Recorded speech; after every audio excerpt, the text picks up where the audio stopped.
Let's get started with our first news. Jon Jones responded to Israel Adesanya this week, and fans are buzzing with excitement. During an appearance on the Pound for Pound podcast, Israel Adesanya, also known to many as Izzy, opened up about his admiration for Jon Jones and discussed the possibility of them training together in the future. Izzy said, "Definitely. It's on the list with Jon. I know I can learn a lot. Long guy, his frames. I've watched him since UFC 92. The way he moves, I can pick his brain on some stuff. Yeah, so definitely it'll happen, but time." Israel Adesanya has always been very open about studying the greats who came before him. To hear him speak so highly about Jon Jones is a reminder of the mutual respect that can exist even among top-level competitors who, at times, have been seen as rivals. Izzy's recognition of Jones's skills, his unique body frame, and the way he moves inside the octagon shows the level of detail and professionalism he brings into his craft. Watching someone since UFC 92, analyzing their movement, and being eager to learn from them is the mark of a true student of the game. Jon Jones did not waste much time responding. Taking to Instagram, Jones wrote, "Man, that would be amazing." A short but powerful reply that instantly set the MMA world on fire. Fans have often speculated about the relationship between these two stars, given their past back and forth interactions on social media. For a long time, it seemed like they were on a collision course to fight each other. There was real tension, real competitiveness, and a lot of heated exchanges. But this recent exchange feels different. It feels more mature, more respectful, and filled with genuine excitement about what the two might accomplish if they do decide to train together. The idea of Israel Adesanya and Jon Jones training side by side is something that would have been unthinkable a few years ago. Both fighters have had storied careers and have made their marks in different weight classes. Jones is widely regarded as one of the greatest light heavyweights of all time, while Adesanya has been a dominant force in the middleweight division. For Izzy to acknowledge that he can learn from Jones shows humility and wisdom. He understands that greatness is not just about what you already know, but about being willing to continue learning from others. Jon Jones's response of calling it amazing also shows that he sees the potential in this collaboration. It's not every day you see two of the best fighters in the world expressing a desire to work together rather than compete against each other. If this training session does happen, it could be historic. It could also mark the beginning of a new era where top fighters from different divisions push each other to even greater heights through collaboration rather than rivalry. Only time will tell if this meeting actually happens, but for now, just the idea of it is enough to get fans hyped. Stay tuned, because if these two step into the gym together, it's going to be something special. Moving on to our second news, Garry defended Patty Pimble after some recent drama in the MMA world. Garry had some strong words for Colby Covington, and even took a few shots at Kamaru Usman in the process. According to Ian, both Kamaru and Colby are no longer real fighters. He believes they are just clinging to relevancy, trying to keep their names in the conversation without actually stepping into the cage and fighting. It all started when Colby Covington recently took some shots at Patty Pimble. Garry was not having it. He gave his thoughts on the situation and said that Colby was just trying to stay relevant by picking fights with people who are on the rise. Ian recalled a backstage incident where there was a little scuffle. Patty apparently had something to say when he walked by, and Ian had no choice but to confront him. He made it clear that Patty needed to know his place. In Ian's words, he had to let him know he was just a little boy. Garry didn't stop there. He pointed out that the combined losing streak of the last three people Colby Covington has fought against is an embarrassing 13 losses in a row. He said Colby is pretending to be a star, but in reality, he's a nobody. Ian was brutally honest, saying, "Bro, you're a nobody. You never headlined an event. You've never done anything worthy. You've never been a top contender. You're a scrub." Ian also went on to criticize Patty Pimble directly. He said the only reason people even notice Patty is because he looks like Ellen DeGeneres with a bowl cut and speaks with an English accent. He made it very clear that in his eyes, Patty is using his name just to stay relevant. Ian said, "Patty's never accomplished anything. He's never gonna get to a title fight. He's never gonna win a title, period. He's an irrelevant bum." Ian also warned Patty that if he ever decides to come up to a real man's weight class, he would get his ass whooped. Ian said, "He needs to keep my name out of his mouth. Otherwise, he's going to end up with my foot in his ass. And that's a fact."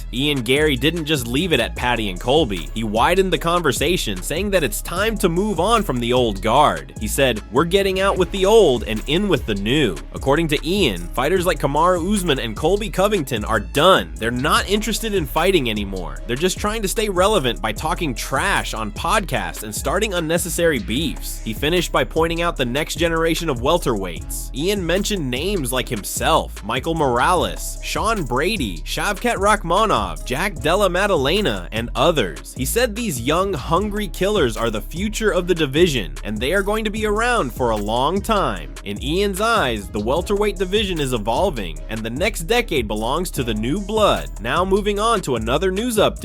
Islam Makhachev has officially started training camp for his next UFC fight. As recently reported, Ilia Topuria is expected to challenge for the UFC lightweight title next, according to journalist Alberto Cano, and it appears that Islam Makhachev is wasting no time getting ready. According to the same reporter, Islam has already kicked off his training camp, preparing himself for what could be one of the biggest fights of his career so far. We can now confirm that Islam Makhachev is deep into camp, sharpening his skills, improving his conditioning, and getting ready to defend his lightweight title once again. Fans around the world have been eagerly waiting to see when Islam would make his return to the octagon, and it looks like that time is drawing near. Based on the reports, it seems we are heading toward an exciting matchup between Islam Makhachev and Ilia Topuria, potentially taking place at UFC 317 during International Fight Week. If this happens, it would be a huge fight for the summer, especially with all the hype surrounding both fighters right now. International Fight Week is always one of the biggest events of the year for the UFC, and what better way to celebrate it than by putting two of the most dominant and undefeated fighters on a collision course. However, we do have to be a little cautious here. While the signs are strongly pointing toward Islam Makhachev versus Ilia Topuria, nothing has been officially confirmed by the UFC yet, so it's important to take this news with a grain of salt for now. Fight announcements can change quickly, and until the UFC makes an official statement or promotional video, nothing is set in stone. Still, if this matchup does get finalized, it would be one of the most intriguing fights of the year. Islam Makhachev, known for his dominant wrestling, suffocating top control, and much improved striking, would be facing Ilia Topuria, a dangerous, undefeated knockout artist with crisp boxing and strong grappling of his own. It's a classic striker versus grappler matchup, but both men are so well-rounded that anything could happen once the cage door closes. Islam has looked nearly unbeatable in his recent fights, but Topuria's momentum right now is something special. He's undefeated, extremely confident, and has the power and precision to give anyone trouble, even someone as dominant as Islam Makhachev. If this fight does take place at UFC 317, it could easily headline the card and draw huge numbers. Fans are already starting to take sides, and debates are heating up online about who would come out on top. So now the big question is, if Islam Makhachev and Ilia Topuria do fight, who do you see winning? Will Islam continue his reign of dominance at lightweight, or will Topuria shock the world and become the new king of the division? Let us know your thoughts in the comment section down below. Now let's move on to another major news story. Balal Muhammad has once again made it clear that he is still not interested in fighting Islam Makhachev. Heading into the highly anticipated UFC 315 main event between Balal Muhammad and Jack Della Maddalena, there was already plenty of buzz about potential future matchups. It was no secret that if Jack Della Maddalena managed to pull off the upset and win the welterweight title, the UFC's plan was to have Islam Makhachev move up from lightweight and challenge for the welterweight belt. However, if Balal Muhammad successfully defended his spot and captured the title, the expectation was that Islam Makhachev would stay at lightweight and defend his 155-pound belt against Ilia Topuria instead. Despite the many rumors and speculations swirling around a possible Muhammad versus Makhachev showdown, Balal Muhammad himself has put those talks to rest in a big way.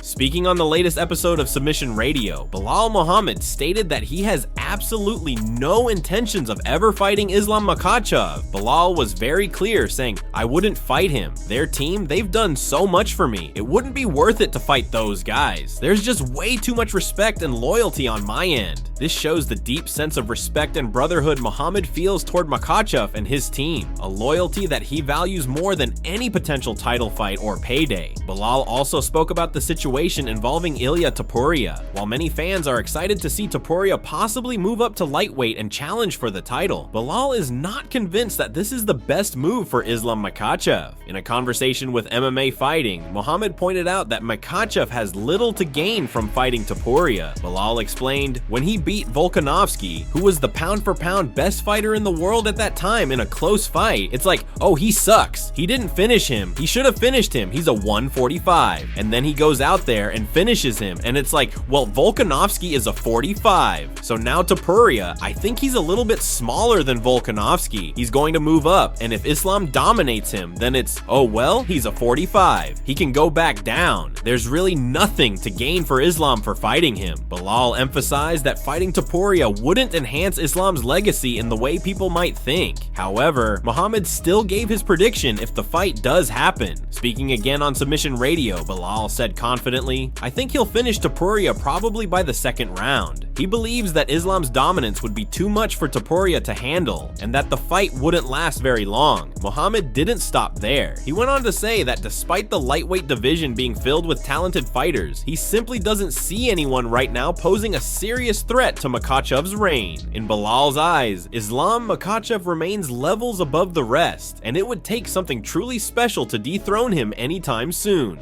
Now, moving on to another big story, it seems like Kamaru Usman is not happy with Israel Adesanya, but not in a serious or hostile way. It's more of a playful frustration stemming from their conversation on the latest episode of the Pound for Pound show. Since watching Alexander Volkanovski reclaim the featherweight title in Miami, Israel Adesanya has remained in the United States. During his stay, Izzy has been staying active, training with none other than the legendary David Goggins as he prepares for an eventual return to action. Before heading back to New Zealand, Adesanya made a stop at the Pound for Pound podcast, where he joined Kamaru Usman and Henry Cejudo. It was a fun and insightful conversation between three former champions who have all experienced the highs and lows of the fight game. During the show, Henry Cejudo, famously known as Triple C, joked that all three of them are currently riding three-fight losing streaks, bringing some humor to what could otherwise be a heavy subject. Speaking about their respective situations, Usman reflected on their careers and how similar their journeys have been. He said, I feel like we are champions in a similar position. We've been there. We've done that. We bought the damn t-shirt. It was a moment of shared understanding, highlighting the brotherhood that often exists between top-level fighters who have reached the pinnacle of the sport.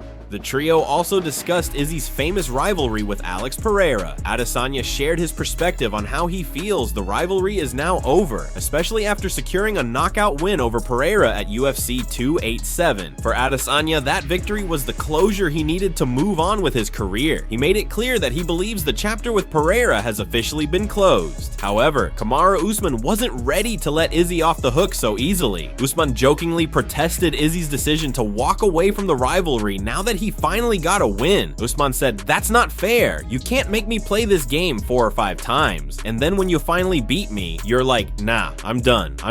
I needed to get one. You just needed to get one, and that's the important one. Usman's point, though delivered with a smile, was clear. After so many battles, it doesn't feel right to walk away just because you finally evened the score. In response, Izzy coolly replied, you got to know when to hold them, know when to fold them, quoting a famous Kenny Rogers song to explain that sometimes you need to know when it's time to move on. And for him, that time has come.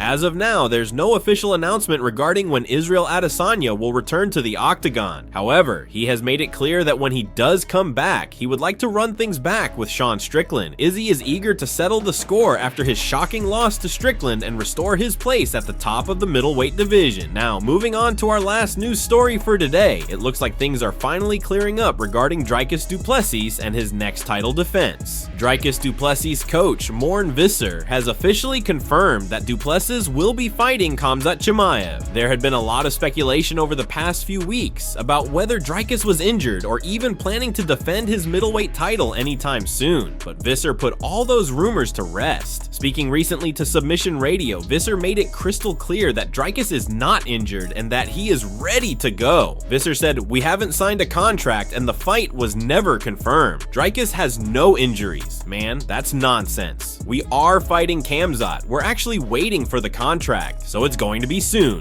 This statement should calm fans who were worried about Du Plessis potentially pulling out or sitting on the sidelines. However, Visser did note that the fight will not be happening during International Fight Week, which is something many fans had been hoping for. He explained, definitely not going to be International Fight Week. They've got something else planned for that. I'm sure everybody knows about what they've got planned. Also not 100% confirmed, but we're fighting Khamzat. We're waiting for the contract, so it's a done deal. According to Visser, the UFC is expected to send over a contract within the next 2 weeks, and an official announcement should follow shortly after. As for when and where the fight will take place, nothing is locked in yet, but Visser hinted that it could be as soon as August or September. I'm not sure about dates or location, but as soon as maybe August, just around the corner. I mean, we were supposed to fight him in June. That was the talks. So August, yeah, 8 weeks later, maybe September. Visser also shared some thoughts about where he and his team would prefer to have the fight. Interestingly, he said they would like the showdown to happen in the UAE, possibly Abu Dhabi, where Khamzat Chimaev has a huge fan base. Visser added, "We'd like to fight him in the UAE. I think he's got a massive fan base there, and it will be nice to really slam him and slap him on the floor in front of his people." That's a bold statement, and it shows the confidence Du Plessis and his team have heading into what will be one of the most highly anticipated middleweight title fights in recent memory. Khamzat Chimaev, known for his dominance and intensity inside the octagon, has long been seen as a future champion, but Du Plessis has proven time and time again that he is a tough, durable, and dangerous fighter who's not afraid of any challenge. If this fight gets finalized soon, fans around the world are in for an explosive clash between two absolute warriors. Stay tuned because an official announcement might be coming very, very soon.